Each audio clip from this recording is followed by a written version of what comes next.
Everybody has a dream job. Maybe your dream job was to be an astronaut. Maybe your dream job was to be a professional athlete, basketball, football, baseball, whatever it was. My dream job was to be a firefighter. I've now been a firefighter for the last 2 years. This gives me the ability to inform you about some of the knowledge I've gained from being a firefighter. Today I'd like to inform you about the origin of firefighting, the dangers associated with firefighting, and some of the safety equipment we use during firefighting. First, let me talk about the origin. The first 4 members of the fire service were hired in 1648 in New Amsterdam, present-day New York. These fire wardens were just to survey the town or just notify when fires happened, not so much actually put them out. 200 years later, in Cincinnati, Ohio, was the first paid department. That was in 1853, right here in Ohio. Next, I would like to talk about some of the dangers of firefighting.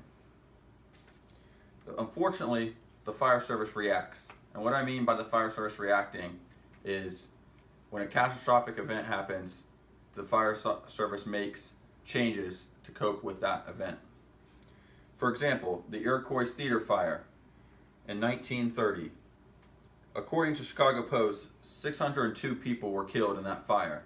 And from that fire, there is now exit signs and sprinkler systems put into every major place, like clubs or theaters, restaurant stores. They all have multiple exits and multiple sprinkler systems just from this one fire.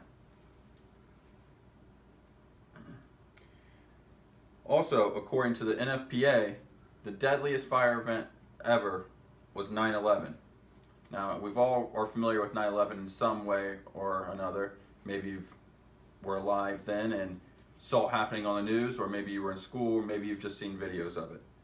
But on that day, 343 firefighters were killed. A total of 2,666 people were killed, making that the deadliest day in the fire service history. Also, according to the NFPA, about 100 firefighters are killed every year. It's extremely high and makes it a very deadly job to be done. Recently, in Ohio, a law was passed by Governor Kasich saying cancer is now a firefighter-related illness. This is a huge step for the fire service because it allows us to now get benefits if our family to benefit from a death of someone who has cancer in the fire service. According to Mark Ryan and his association called Skin Love, about 1/3 of Columbus firefighters have cancer.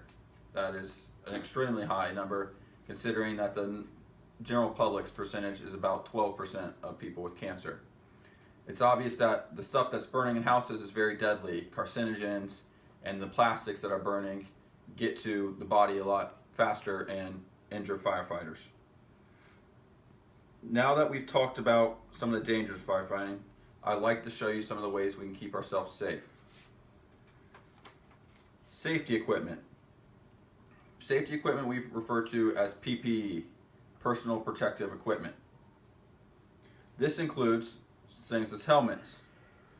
Helmets are pretty simple. You've seen them. You put them on top of our head, strap them in, and helps us from falling debris or a roof collapse, stuff like that. Also, those carcinogens, it tries to block them from getting into the body. Next thing are the gloves. The gloves we use are very thick and allow us to pick up hot material. They also have a limited dexterity, so it makes it very hard for us to tie knots or grip things and carry stuff in. So in order for us to keep ourselves safe in the heat, we have to sacrifice some other elements to survival. Next, we will use goggles occasionally, as far as cutting up, using saws to cut in holes into roofs for ventilation.